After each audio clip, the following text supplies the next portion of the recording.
Boa tarde, olá, olá, passageiros do Trem das Lives. Tudo bem com vocês? Hoje é domingo, último domingo do mês de agosto de 2021, 29 de agosto, 18 horas. E a gente termina esse mês e até dando sequência à live de uma semana atrás, com um casal de atores fantásticos.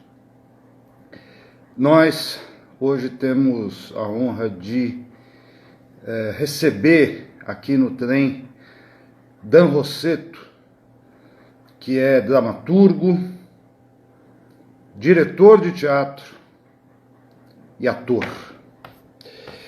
Eu vou começar lendo a seguinte parte de Manual para Dias Chuvosos. A cidade está caótica, intransitável. Chove forte sem parar há uma semana. Tem avenidas que parecem rios, tem gente refugiada até em shopping. Uns imbecis fazendo vigília nas igrejas, achando que é o fim dos tempos. A cidade está parecendo um filme do Spielberg, e você aí dormindo. Perdeu o melhor da festa. E antes que você faça mais alguma pergunta, eu vou antecipar a resposta. Eu saí, mas eu fui de carro. Se fosse a pé, eu seria levada pela enxurrada. É um texto de Loren, que está aqui nesse livro que nós vamos falar daqui a pouquinho. É uma das peças de Dan Rossetto, chamado Manual para Dias Chuvosos. Eu vou chamar, agradecendo a participação de todos vocês. Vamos agora conversar um pouquinho com o Dan, que é este rapaz incansável e batalhador pelo teatro. Fala, Dan. Tudo bom? Bem aqui. Tá com um pequeno delay, mas vamos lá. Pode ajustar, não tem problema nenhum. Querido, hoje de manhã a gente conversou e eu estava falando, eu tinha deixado o Peça sobre a Morte tão reservado que eu fui procurar em outro lugar, é lógico que eu não achava. Agora eu já achei e li um pedacinho. Oi? Que bom, eu estava ouvindo aqui. Você lê um trecho que eu adoro da peça. Eu acho que resume um pouco algumas coisas aí, um certo espírito, né? Que você colocou na questão de Manual para Dias Chuvosos, mas eu queria começar primeiro agradecendo por você estar aqui, né? O que nos honra muito. E fala um pouquinho de você. Como é que começou essa coisa do teatro na tua vida? Eu comecei a fazer teatro na minha casa, literalmente, porque eu me matriculei numa escola de teatro lá em Presidente Prudente, que você conhece bem. E aí, quando eu cheguei na escola, que era um centro de artes, né, integrado, de música, dança, a escola era numa casa onde eu tinha morado quando eu era criança, ali na Celestino Figueiredo, perto do Parque do Povo. Então, literalmente, eu comecei a fazer teatro em casa, né? E aí fiz teatro em Prudente, no período em que eu também cursava a faculdade de comunicação. Aí eu me habilitei em publicidade e propaganda, lá mesmo, pela Universidade do Oeste Paulista. Fiz teatro universitário com o Fábio Nogueira, lá na cidade, que é um teatrólogo bastante conhecido. Venho para São Paulo em 2001, aí vou estudar cinema, vou fazer uma pós-graduação na área de comunicação, continuei atuando, comecei a dar aula em 2006, no mesmo ano em que eu começo a dirigir teatro, começo a escrever para teatro em 2014, e aí estou aqui hoje. Então, é um breve resumo, um bem resumido da minha história na arte. Escuta, você foi estudar cinema?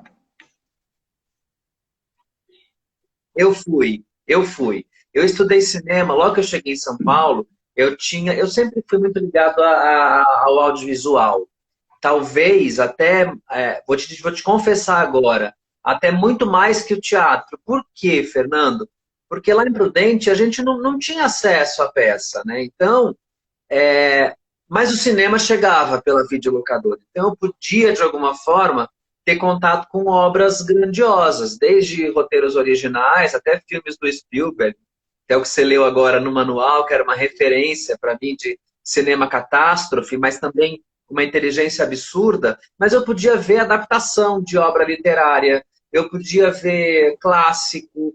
Então, morando numa cidade pequena, e olha que eu nem morava em Presidente Prudente, né? Eu Em morava em Pirapó. Pirapozinho. Depois de Prudente, minha família se estabeleceu lá, né? Aí estão lá até hoje. Então a única forma que eu tinha de contato com arte era o cinema através da videolocadora. O teatro, para mim, ainda era uma figura muito estranha. Então, quando eu entro no teatro, começo a estudar, começo a gostar, eu chego em São Paulo em 2001 e falei, agora eu preciso estudar cinema, e fui estudar cinema, não só a parte técnica, teórica, mas também a parte de atuação para cinema. E aí eu fiquei um período imerso nesse universo. Então, o audiovisual, ele vem muito em paralelo assim com a minha carreira. Eu digo que talvez se eu morasse em São Paulo, talvez eu tivesse ido para o audiovisual primeiro. Ô Dan, é que eu não consigo contar todos os espetáculos que você escreveu e dirigiu. Quantos foram até hoje? Não faço ideia, e é sério mesmo, porque eles se dividem em tanta coisa, né? Tem as peças que eu dirigi profissionalmente, tem o circuito amador, que eu tenho o maior carinho de ter feito, porque foi minha grande escola. Também tem os espetáculos e as peças de montagens de alunos. Eu estou há 15 anos dando aula ininterruptamente, que também, para mim, é sempre uma linha de pesquisa importantíssima, Fernando, porque o mercado, às vezes, muitas vezes, ele é impiedoso com o seu trabalho. Ele taxa você de positivo ou negativo, né? Agora, o mercado paralelo das escolas, ele te permite arriscar. Então, se eu sou uma figura ousada, como diretor e como dramaturgo, eu devo muito ao universo acadêmico, né? Porque é onde eu consigo também experimentar. Eu tenho. Será que eu travei para você? Agora Tá me sim, ouvindo? pode ir. Eu devo muito às minhas aulas, né? Aos lugares, às escolas, onde eu posso experimentar. Então, eu não sei contabilizar a quantidade, né? Porque eles estão todos divididos em categorias, mas já foram para mais de 40, assim. Já Ô foram, Dan, você está sem dúvida. lecionando nesse momento lá na escola do Wolf Maia, é isso? E no estúdio Fátima Toledo também. Eu estou no Wolf e no estúdio Fátima Toledo, que foi onde eu comecei a fazer cinema, né? Então é muito. Eu acho esses retornos, Fernando, tão importantes na vida da gente, porque eu me matriculo lá como aluno, fico 3 anos ali estudando e 18 anos depois sou convidado para retornar ocupando uma cadeira. Então é muito interessante, assim, como a roda, né, cíclica da vida faz com que a gente vá retornando a alguns lugares. Então, eu sou professor, diretor de montagem lá no Wolf há 3 anos e estou na Fátima Toledo também, agora fazendo montagem também de espetáculo online. Foi uma coisa que chegou na pandemia e que acabou virando um braço, né, para a gente exercitar. Na verdade, eu ia te perguntar depois, mas já que você falou, vamos lá, né? Ô Dan, a mudança do tablado, né? Quer dizer, o online usa o tablado, mas ele pode usar qualquer espaço cênico que pode ser dentro de casa, inclusive. Eu andei vendo aí uns espetáculos muito legais montados dentro de casa. Como é que você imagina o teatro daqui para frente? Depois desse turbilhão que a gente está Olha, passando nesse momento. é tão interessante porque realmente a gente não sabe nada, né? A gente está muito em evolução, graças a Deus. E as surpresas, né? Você sabe disso, é publicitário, e a gente desde cedo foi ensinado que é na crise que a gente se reinventa. Então, acho que com tudo que aconteceu, a pandemia, e ainda a pandemia está trazendo muitas adaptações e mudanças em todos os setores, eu acho que a arte acabou, depois de um susto, se moldando ao online. E eu fiz muita coisa. Eu fiz online gravado, cada um da sua casa. Eu fiz online gravado de casa, desmontei minha sala para poder usar de estúdio. Eu já fiz online do teatro, exibindo peça do teatro. Já fiz gravado no teatro e editado para exibir em temporada. Então, nesse período, eu já fiz tudo que eu podia, né, dentro do universo online. E foi um aprendizado tão grande e também democratizou a possibilidade de realização. Porque se a produção teatral ela exige um mínimo de recurso, né, e até você precisa dinheiro para alugar um teatro, para poder fazer o mínimo, levantar uma produção, colocar em cartaz a temporada, aí depende do espaço, tem agenda, você lida com, tem que enviar projeto. Eu acho que o online democratizou, então eu consigo, através das redes, produzir algo e também estar em cartaz, né? E de segunda a segunda. Eu acho que para o exercício do artista, ele veio e acho que vai ser uma ferramenta que é importante a gente aproveitar. Aquela grande discussão, né? As pessoas, o teatro perdeu público, né? Durante um tempo, e eu vejo, como você falou em oportunidade, eu vejo esse momento como uma grande oportunidade das pessoas conhecerem o teatro através do meio eletrônico, ou seja, em vez de ele ficar fechado numa sala, né, ele vai se abrir para o mundo através do meio eletrônico, e talvez isso faça com que as pessoas passem a frequentar as salas, porque evidentemente, depois nós vamos falar do último concerto para Vivaldi, a magia do teatro está os três toques, você sentar, né, a luz baixar. Então, essa magia precisa ser experimentada pelas pessoas de qualquer maneira. Eu queria começar falando do primeiro espetáculo que eu vi, seu, chamado Enquanto as Crianças Dormem. Cara, que montão. Que você, Jennifer, foram fundamentais para a realização, né? Ali a gente se conheceu, ali a gente se conectou e ali foi um divisor para mim também. Aí eu conheci um texto que é um texto vigoroso, você tem um texto vigoroso, né? Dá uma possibilidade para o ator, assim, formidável, e a coisa, além da temática do Enquanto as Crianças Dormem, depois eu gostaria que você desse uma resumida, sem spoiler, né, porque não pode, mas a inventividade, quer dizer, com poucos elementos de cena, eram alguns armários, vocês iam movimentando aquilo, aqueles armários iam mudando, né? A cenografia e o som. Uma das coisas que eu vejo muito nas tuas montagens são as trilhas sonoras, elas compõem de uma forma magnífica. Conta um pouquinho da ideia central de Enquanto as Crianças Dormem, por favor. O Enquanto as Crianças Dormem, ele levou 4 prêmios. Um deles foi de trilha sonora original, que eu ganhei junto com o Fred Silveira. A gente ganhou de dramaturgia, ganhamos também de espetáculo de produção independente. E, gente, você sabe que é tanta coisa que eu até esqueço. Mas foi um trabalho, Fernando, que ali eu queria... Eu tenho uma pesquisa em cima do ser humano que é muito forte. E cada vez que eu vou abordar escrever uma peça, eu sempre penso no texto. O Dan? Dan, eu acho que tivemos um delay aí. Se você puder repetir, seria legal. Ó, eu sempre gosto muito de falar sobre o ser humano na minha obra, né?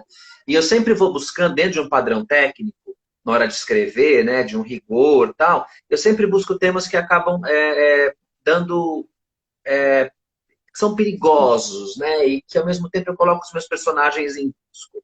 Esse é o barato que eu tenho.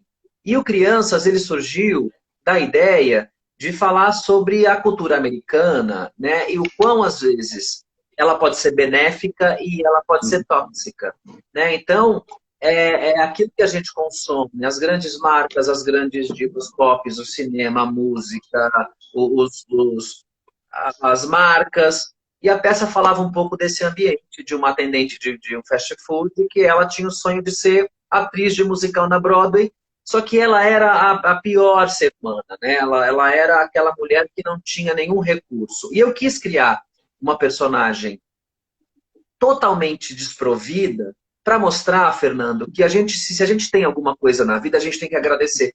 Porque a tendência é a gente reclamar que não tem nada. E se a gente olhar ao nosso redor, cara, a gente é perfeito, a gente tem saúde e a gente tem problema também, porque é isso que faz a gente crescer. Então, quando eu crio a Kelly, totalmente desprovida de tudo, eu mostro para as pessoas que nós temos muito, né? E a gente não olha, né? A gente sempre olha para o negativo, né, das coisas. E a peça falava um pouco sobre isso, sobre essa mulher que não tinha nada e que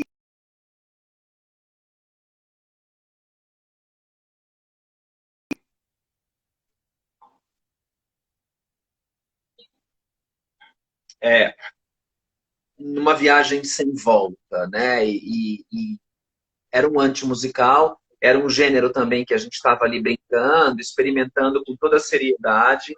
E a peça realmente tinha, ela foi escrita como um libreto de musical, então tinham cenas, então tinha essa mudança, né?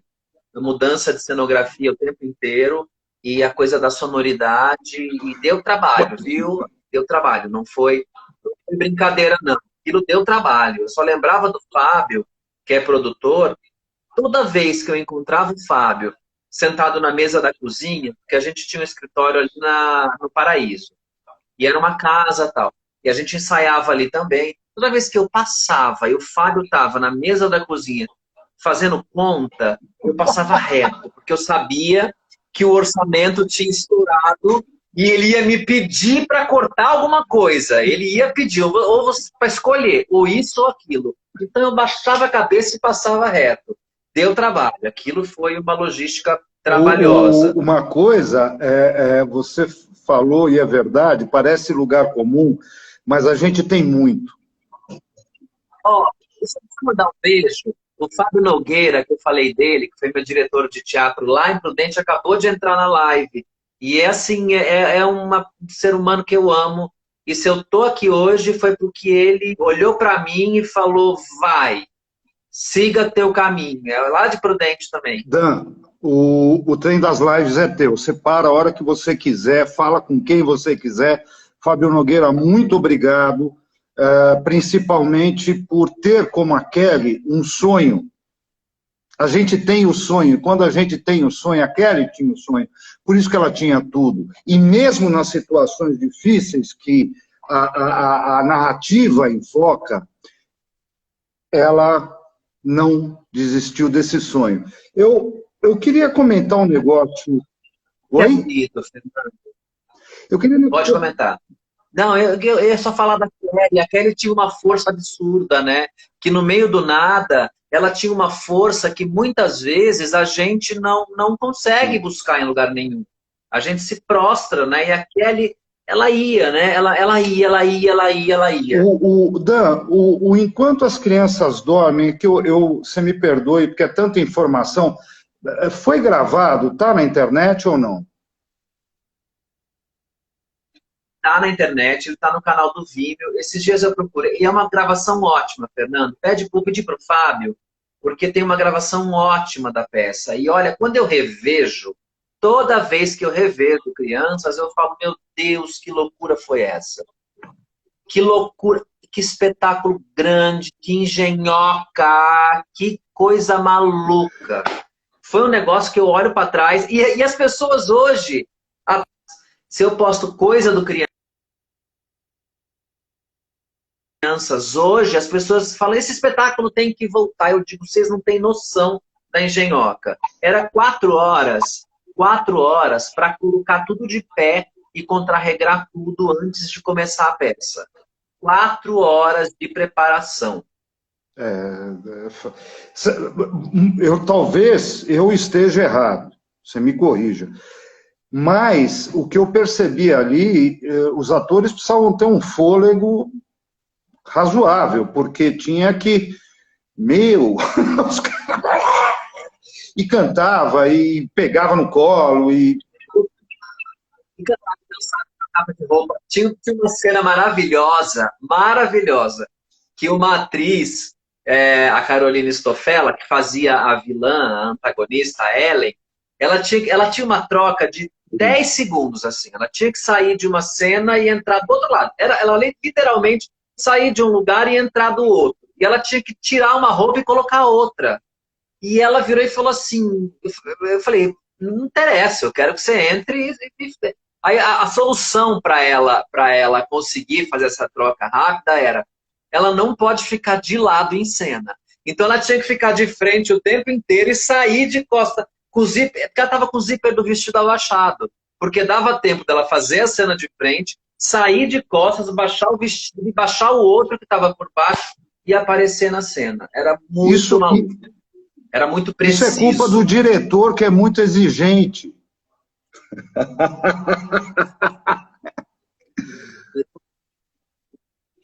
Ali foi uma coisa muito maluca, muito ousada, sabe? Nós tivemos, pela primeira vez eu experimentei na minha carreira os dois lados, sabe? O lado das pessoas que não entenderam a peça, né? Ou entenderam e não quiseram processar, porque eu me inspirei muito nas obras do Lars von Trier, em alguns episódios do Black Mirror, e aí quando a gente olha, quando vem de cima, você fala, é maravilhoso, né?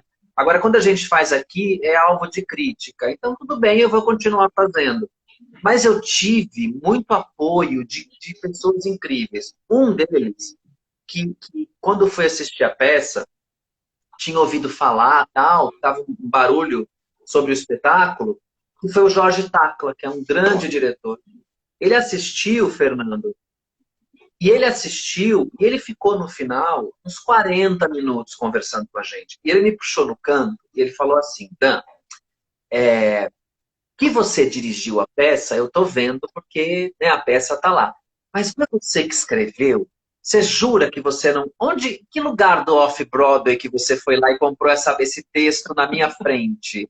E aquilo foi um elogio para mim do tamanho do mundo. Ele fez um post nas redes sociais, através do post do Tacla, o Metrópolis da TV Cultura veio fazer matéria com a gente, a própria classe artística veio em peso. Então eu sempre digo, sabe, não, a ousadia, se ela é bem aterrada dentro de princípios, dentro de uma arquitetura, você sabe o que você está fazendo, você vai enfrentar a adversidade, mas você também vai ter vitória. Então, tem histórias lindas dessa peça.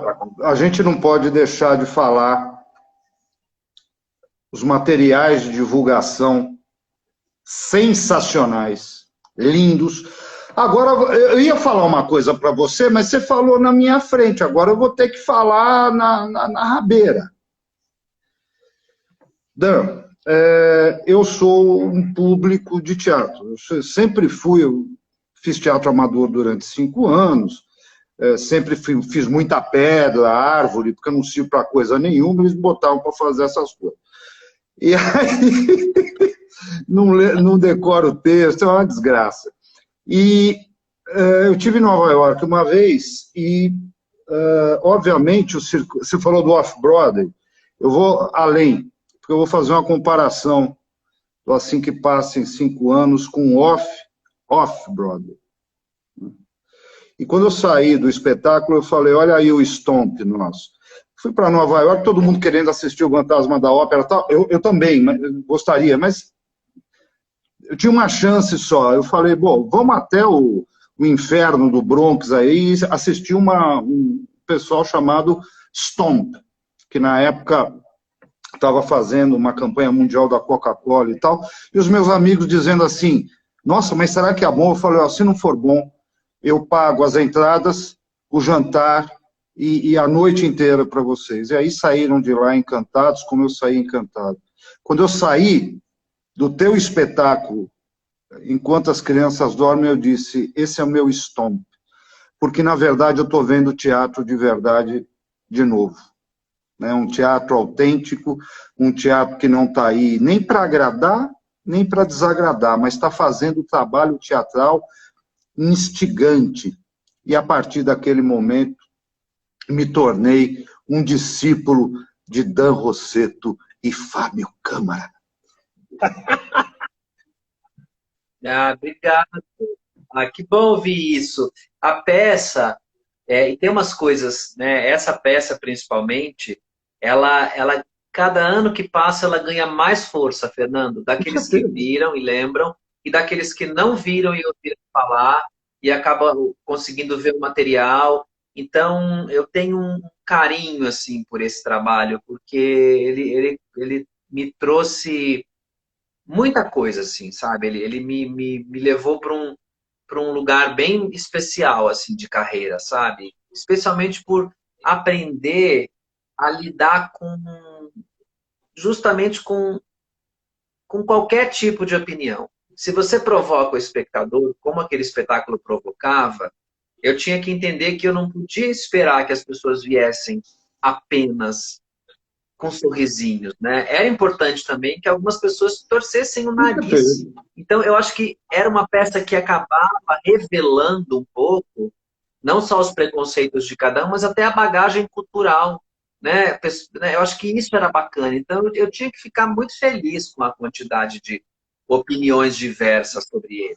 Já me falaram que parece cinema, que parecia um roteiro, que tinha uma estrutura cadenciada de série, e eu fico só feliz com esse tanto de Você sabe o que me deixaria triste? Se a gente saísse do teatro e não relacionasse o espetáculo com nada. Aí seria uma coisa vazia.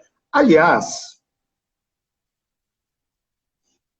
você em 2019 resolve começar Peças sobre a Morte, volume 1, Dan Rossetto. Eu estou esperando os outros.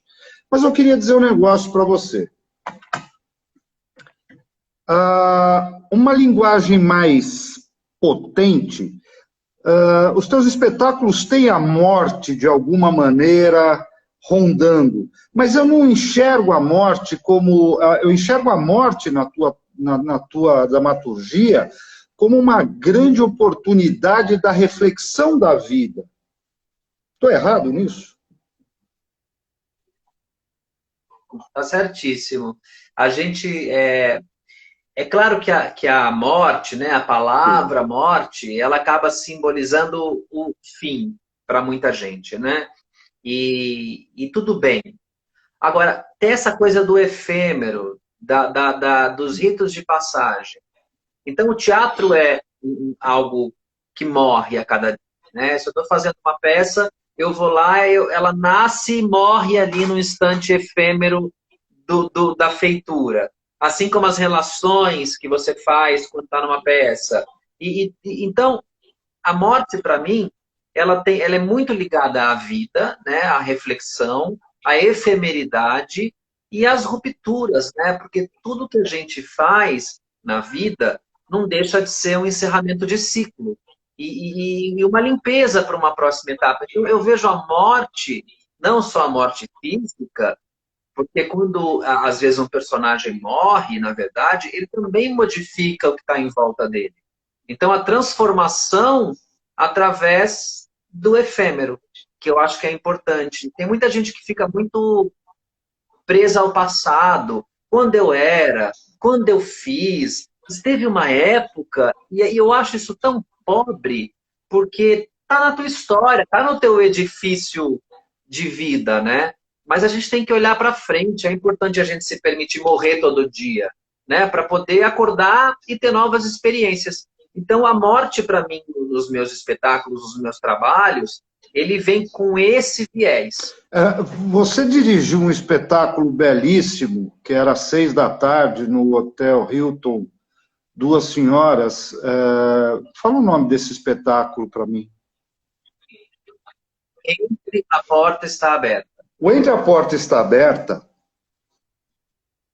duas personagens, né, mais idade. Isso foi uma coisa que eu comecei adorando, porque não adianta a gente falar das pessoas mais velhas, a gente tem que mostrar.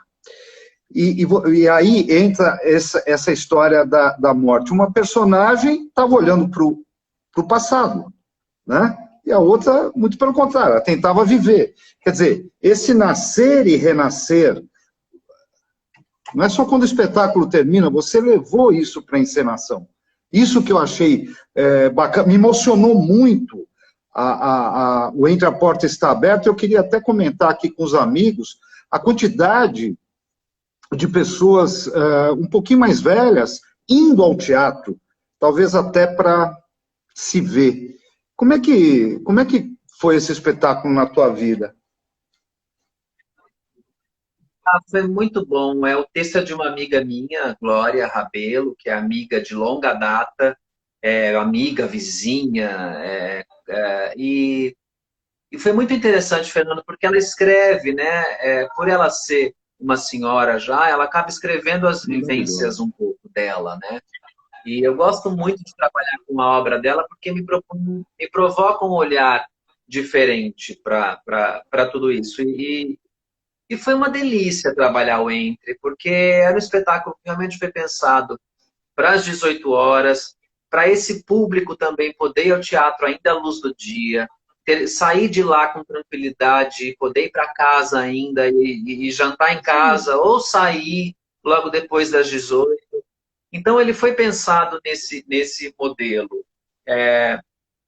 E aí, você falou uma palavra, uma frase agora que me chamou muita atenção. Você falou, não adianta a gente ficar falando sobre esse público, né? É importante a gente mostrar esse público. Você sabe que está vindo aí, logo menos, uma comédia que eu escrevi em 2019, chamada Feliz Dia das Mães, que a protagonista é uma senhora de quase 100 anos, né? A personagem, ela tem quase 100 anos, mas quem vai fazer é a Yara Janda. E é uma comediona familiar. Meu Deus. Tá para estrear quando? Estamos na Estreia o ano que batalha. vem, Dan? A gente está com esse projeto, é recente, né? O texto foi escrito em 2019. Nós fizemos algumas leituras. Opa, deu uma travadinha, querido. Dan, posso te pedir uma gentileza? Para você sair e entrar de novo? Eu acho que travou aqui. Vamos ver se o Dan... A gente Voltou. voltou? Você estava falando que vai ser com a Yara Janra, é isso? Estamos com um delayzinho. Gente, desculpem, às vezes isso acontece, estamos aqui ao vivo, né? O Faustão falava que quem sabe faz ao vivo, a gente sabe fazer ao vivo. Vamos esperar o Dan voltar. Eu não tenho mais aqui a questão do delay. O Dan Rosseto saiu, ele vai voltar daqui a pouquinho. Muito boa. Eu gostaria até de pedir a vocês que, por gentileza, assistissem o Dan, assistissem as produções de Dan Rosseto e Fábio Câmara, que é o produtor, que nós vamos falar do Fabinho daqui a pouco. Elas estão disponíveis na internet. Dan voltou. Vamos aqui. O Dan voltou e gostaria muito que vocês assistissem, né, na disponibilidade dessas produções na internet para conhecer o trabalho de Dan Rosseto, que é um trabalho fantástico. Voltou, querido? Espera aí, estamos com um delayzinho. Vamos só esperar um pouco. Dan saiu novamente. Eu vou falar de uma outra peça, de um outro espetáculo teatral fantástico de Dan Rossetto, chamado Nunca Fomos Tão Felizes. Mais uma vez, o Dan, a cenografia, a parte de som, iluminação, eles fizeram um espetáculo formidável. E uma das coisas que me tocou mais naquele momento foi que havia muitas malas, muitos elementos cênicos, mas assim, elementos pequenos que eram transformados, né, de acordo com a passagem, né, a passagem da narrativa, um dos espetáculos que eu também curti demais. Dan Rossetto voltou. Vamos tentar agora convidar o Dan para que ele continue falando aí desse espetáculo que ele está bolando e que... Vamos lá. Deu? Voltei. A internet aqui em casa, ela fica indo e vindo, assim, é um horror. Não, a internet no Brasil vai e volta, querido. Isso não é na tua casa, não. Querido, você estava falando de Yara Janra, porque a Yara, eu acho que ela, por si só, já é um espetáculo, né? Ela é divertidíssima. Ela vai fazer uma senhora de 100 anos. Vai fazer. Eu escrevi esse texto, Feliz Dia das Mães, que fala também de morte, né? Mas ele fala sobre um outro viés, porque eu sempre fico buscando o que eu posso provocar no público, né? A reflexão aqui através do humor. Então ela faz uma senhora que vive sozinha e a família, e é sobre um almoço de Dia das Mães, por isso que chama Feliz Dia das Mães. E é uma família de 9, né? Ela tem 3 filhos, e nora, e enfim, aqueles arquétipos todos que faz com que a gente se reconheça na hora, em cada um deles. E aí, e ela é uma senhora que já passou o filtro em tudo. Ela fala o que ela quer, ela não tem problema com vocabulário, se não está bem, ela fala que não está bem, ela não tem filtro assim. E aí você descobre, depois de você se divertir bastante com ela, Fernando, lá pelo meio da peça, você descobre que ela tem Alzheimer e que a família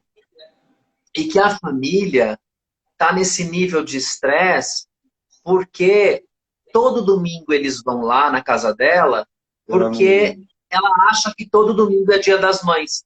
Então eles têm que todo domingo encenar um almoço de Dia das Mães para ela, porque é a única data que ela lembra.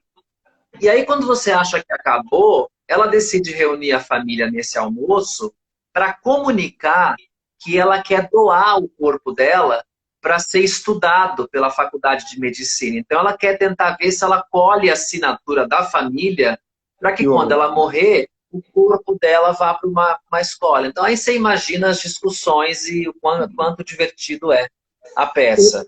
Dan, para quando que a gente pode já se agendar para ir assistir? Opa, caiu.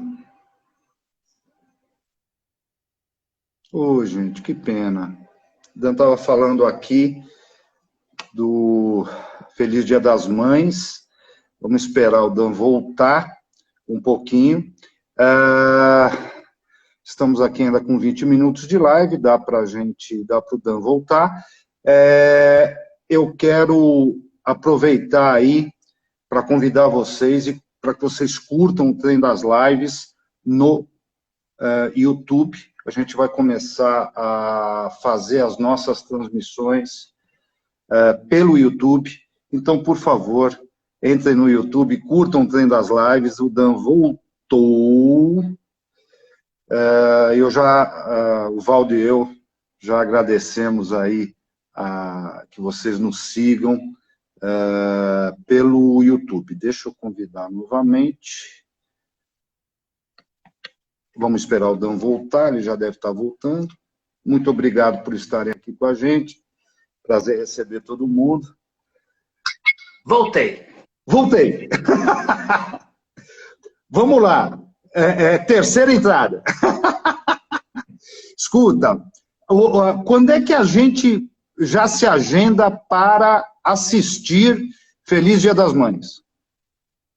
Olha, o mais breve possível. A gente colocou na nossa agenda de próxima produção, eu e o Fábio. E a gente está tentando captar para poder fazer esse espetáculo acontecer. Porque antes de qualquer coisa, Fernando, a gente quer muito poder oferecer para o público um espetáculo que, além de provocar reflexão, faça as pessoas rirem. Eu acho que é o momento em que a gente precisa fazer as pessoas rirem, sabe? Está tão difícil tudo que fazer rir agora, de verdade, virou um ato de resistência. Então a gente está, assim, com muita vontade de contar essa peça. E o elenco da peça é sensacional, Fernando. É sensacional. São 9 atores, assim, que é gente de comédia, assim. A Yara só encabeça, mas os outros 8, eu não vou falar, são sensacionais. A gente está louco para poder ir se divertir também, porque um espetáculo como esse não é só trabalho, né? Também é diversão, certeza, que vai ser muito divertido. Ô Dan, eu concordo com você na questão realmente do fazer rir. Aliás, você tem um humor, às vezes ele é ácido, mas normalmente a gente se escracha de rir. Você consegue mergulhar nas coisas, às vezes, mais simples do dia a dia. E quando você fala que a gente se reconhece mesmo. Parte desse reconhecimento me faz lembrar que nunca fomos tão felizes. Onde é que surgiu essa ideia de nunca fomos tão felizes? Como é que você concebeu esse espetáculo? Muito sincero com você. Me chamaram para dirigir um espetáculo em 2015. E eu li o texto, e era um texto sobre 6 pessoas, né? Que se encontravam num parque. E aí era uma peça que o texto, a dramaturgia era boa, mas elas se encontravam no parque e tal. E aí, quando chegava num determinado momento da peça, eles se encontravam num jantar. E eu cheguei para o produtor do espetáculo, que era o dono da peça, e que ele falou assim para mim, e aí? Eu falei, por que você não reescreve essa peça se passando só no jantar? Ele, não, eu gosto assim. Aí eu fiquei com isso na cabeça e falei, então eu vou escrever a minha.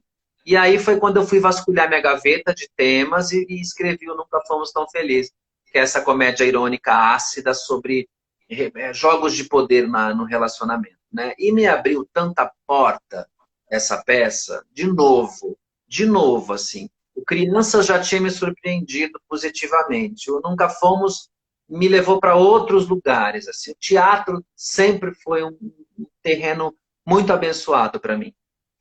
Graças a muitas portas e muitas garrafas de gin. Eu achei o máximo aquilo, como o momento, né? Porque ela não passa no momento atual. O momento que você pega e os elementos, né? E o gin como um elemento interessante da narrativa. Dan, quantos anos você tem hoje? 30 aí? 41. Eu faço 42 em dezembro. O que te levou, você é jovem, o que te levou a remontar Eles Não Usam Black Tie? Por que eu já tinha feito em 2011. Eu tinha feito com Flavinho Guarnieri, com Sônia Loureiro, uma montagem no MUBI. E na época, eu vou contar rapidinho essa história. Eu adaptei o Black Tie. Eu achava que a minha intenção era fazer uma peça de mesa, né? Onde a família sentava à mesa para poder conversar. Coisa que não acontece mais, né? Cada um hoje come uma hora, não se encontra nunca, e o celular depois potencializou negativamente esses desencontros, ajudou em muitos lugares, mas em outros acabou distanciando as pessoas que moram na mesma casa, inclusive.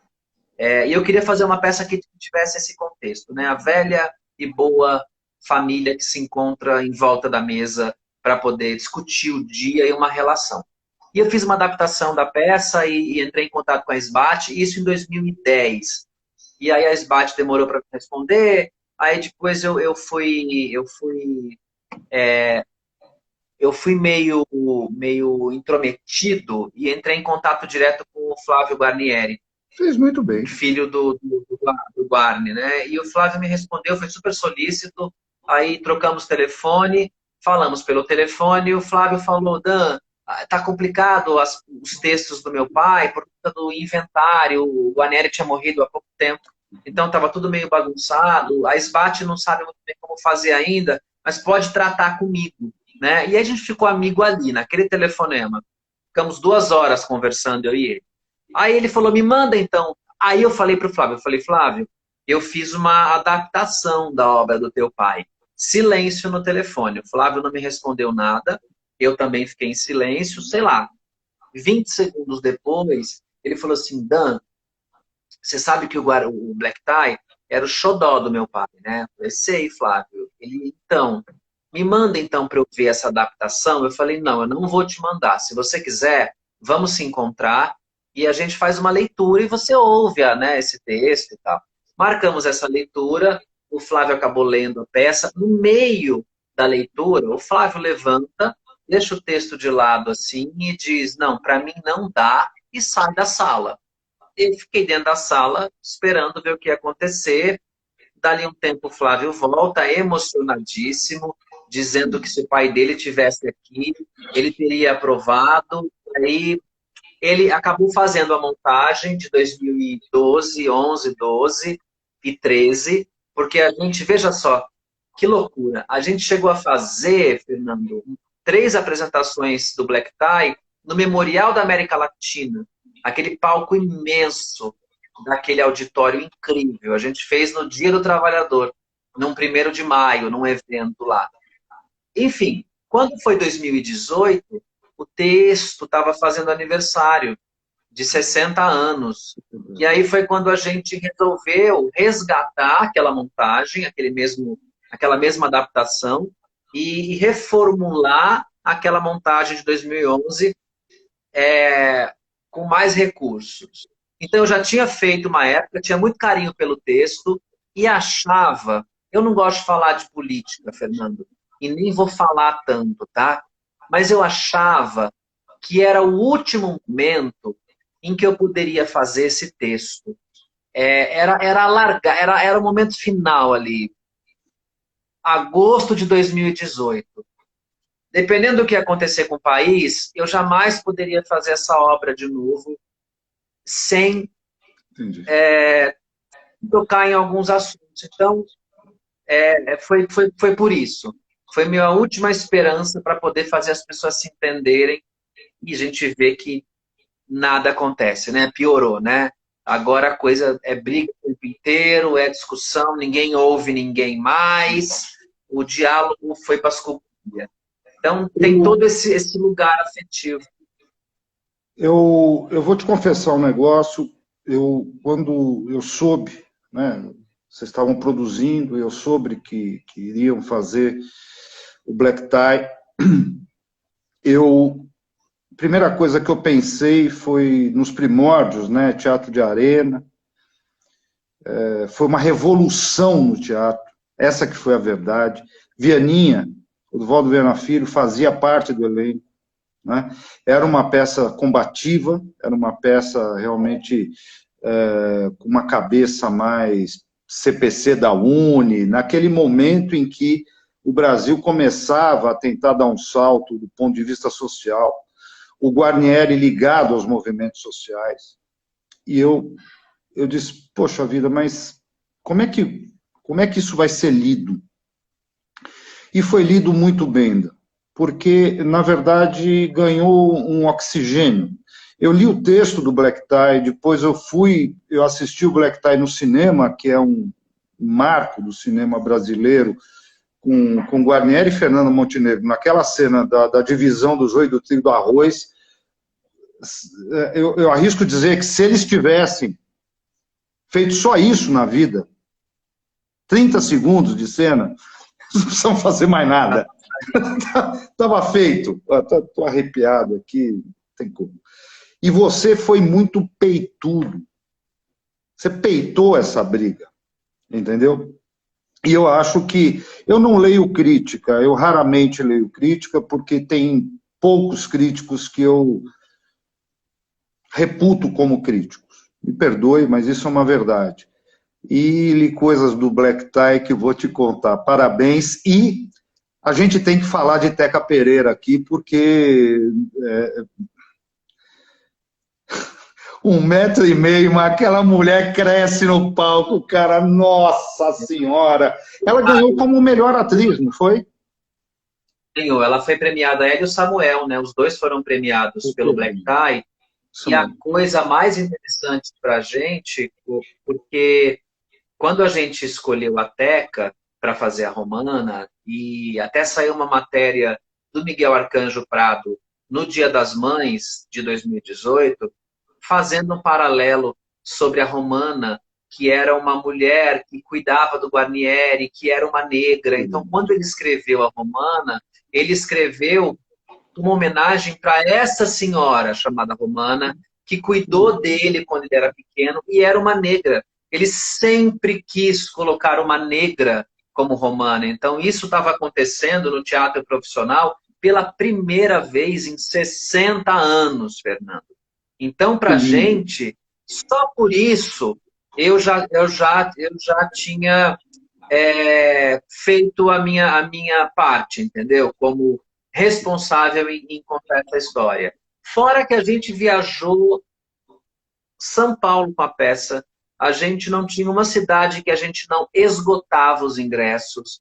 E você quer coisa melhor do que você fazer teatro e o público buscar a tua peça para assistir? Pelo amor de Deus, isso não tem nada que pague, sabe? Eu tenho muito carinho por essa montagem. E eu ganhei, é uma loucura isso, como eu acabei ficando muito amigo do Flavinho Guarnieri, que partiu super cedo, de uma forma super abrupta, enfim,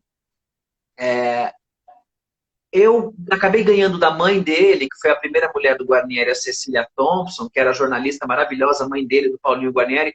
Eu ganhei da Cecília um material incrível do Black Tie. Eu tenho matérias de jornal que saíram na estreia do Black Tie em 58. Eu tenho desenhos originais, caricaturas, história em quadrinho. Ela me deu um material. E assim, é por essas coisas, Fernando, que eu digo, vale a pena você fazer teatro, sabe? De verdade, para mim é um presentão. Na verdade, o Flavinho foi embora e logo depois Cecília Thompson foi embora. Eu acho que ela te escolheu para ser um guardião. Ela ficou muito triste. E ela ficou muito triste com a partida do Flávio, sabe? Não, foi tudo muito um outro e... Ela acabou. Maravilhosa Cecília Thompson, como está falando a Jennifer, foi uma das mulheres mais inteligentes e cultas que eu não a conheci pessoalmente, mas eu acompanhava nas redes sociais. E ela ter escolhido... Esse presente foi a passagem de um tesouro que está com você. Ela escolheu muito bem para quem ela deixou esse tesouro. É uma coisa, eu não sabia disso, estou bem emocionado. Tem uma coisa na tua carreira, tem uma pessoa na tua carreira que, sei lá, Fábio Câmara. Eu nunca vi uma relação entre diretor e produtor, uma relação de irmãos. Eu queria falar do Fabinho um pouco, porque ele é um menino, ele faz tudo, né? Ele vai para patrocínio, ele faz assessoria de imprensa, faz pagelança para os caras. O Fábio, tá certo que ele é alto, grande, mas ele se divide em 1000. Como é que é essa relação bonita de vocês? A gente se conheceu no Black Tie, lá em 2011. Ele veio para fazer assessoria, porque o Fábio é formado em rádio e TV, e ele trabalhou muito tempo em rádio, e aí ele começou a carreira dele fazendo assessoria de imprensa. E a gente se encontra no Black Tie, a gente não se aproxima, a ter uma relação profissional, eu e ele. Quando chega 2013, o Fábio me procura querendo o seguinte texto, assim: Dan, você conhece algum texto de teatro para 2 ou 3 atores? Porque eu estou querendo produzir uma peça, porque como assessor de imprensa, eu vejo as produções cometerem muitos erros. E eu queria ver como é isso na prática, para sentir como eu resolveria esses erros. E eu fiquei procurando, e falei, Fábio, tudo que eu conheço, ou eu montei, ou já foi montado, e ele, a cada mês, ele me ligava perguntando, e aí, você já achou alguma coisa? Um belo dia, eu vasculhando os meus disquetes, olha só como isso é antigo,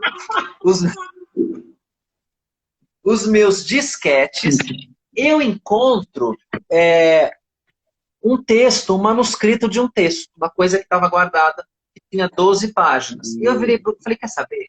Eu vou oferecer isso aqui para o Fábio, ver se ele não quer ler. Aí eu virei para ele e falei, Fábio, eu encontrei uma coisa aqui, quer ler? Aí ele falou, quero. Chamei uma amiga minha e a gente leu 12, 13 páginas de um texto. Ele falou assim, quero produzir isso aí. Eu virei para ele e falei, isso aí é meu e não está acabado. Eu nunca escrevi para teatro. E aí ele falou, você termina que eu quero produzir isso aí. Isso aí é o manual para dias chuvosos. Isso aí virou o nosso primeiro case de trabalho. A gente não era para ser parceiro, a gente não ia estabelecer uma parceria de trabalho, não tinha essa intenção. E a gente fez o manual e deu tão certo. E a gente foi, o manual, eu lembro que eu estava trabalhando, o Fábio me manda um print pelo WhatsApp de um prêmio, e para contar sem cortar. Vamos esperar um pouquinho. Agradecer Virgínia, Vitor, Cosma. Tá me ouvindo? Odair, agora sim. Tá me ouvindo, Fernando? Me vendo? Vamos lá.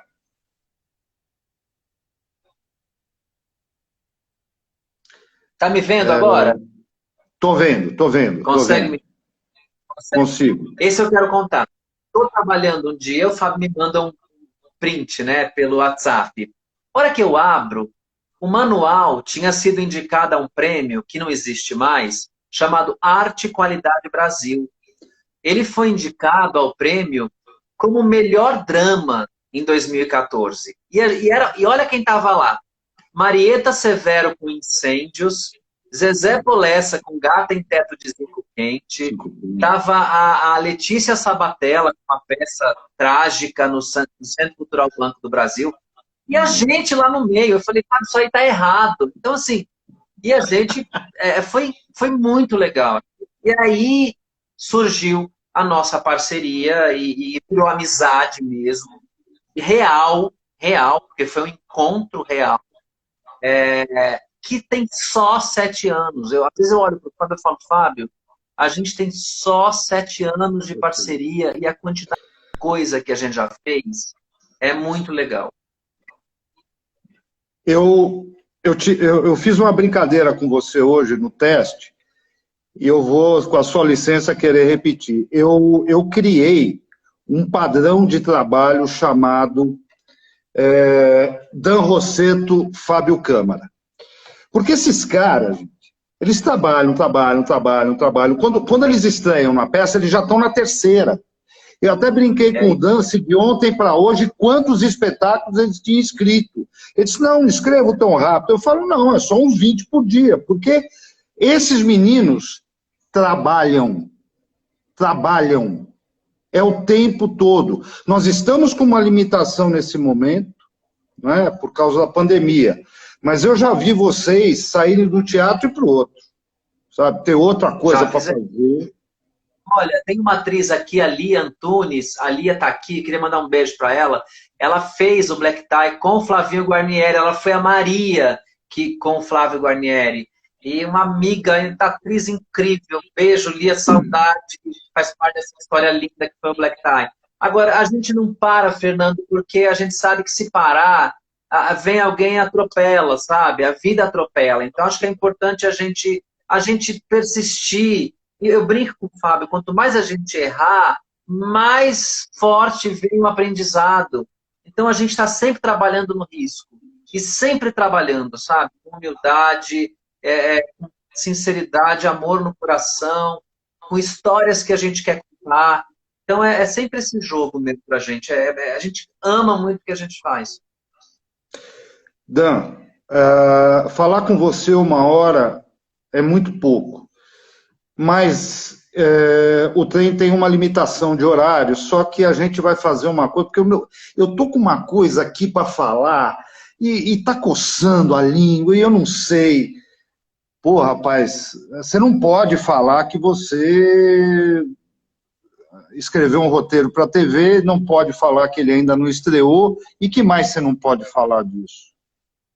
Eu não posso falar sobre o que é, eu não posso falar, mas eu posso falar o que eu tenho falado por aí, que é uma série rural com música, né? É brasileiro, é uma história linda para Globoplay, com produção da O2.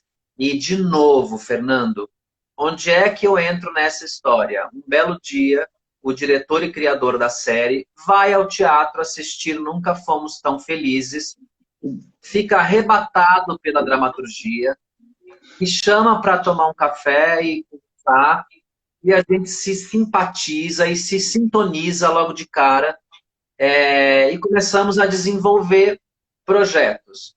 A Ancine fechada pelo governo, e aí todos os projetos que a gente estava desenvolvendo, eles cessam, mas como eu nunca tive medo, e nem nada me esgota, sabe? Para mim são sempre degraus, assim. Tem tanta coisa que a gente projeta, mas não é efetiva, e o projeto ele já é trampolim para outras coisas que são realizadas. Eu sempre brinco, né? Aquela imagem do iceberg, a pontinha que aparece e por baixo é um mundo, sabe? As pessoas não veem o trabalho real, né? Só veem a realização.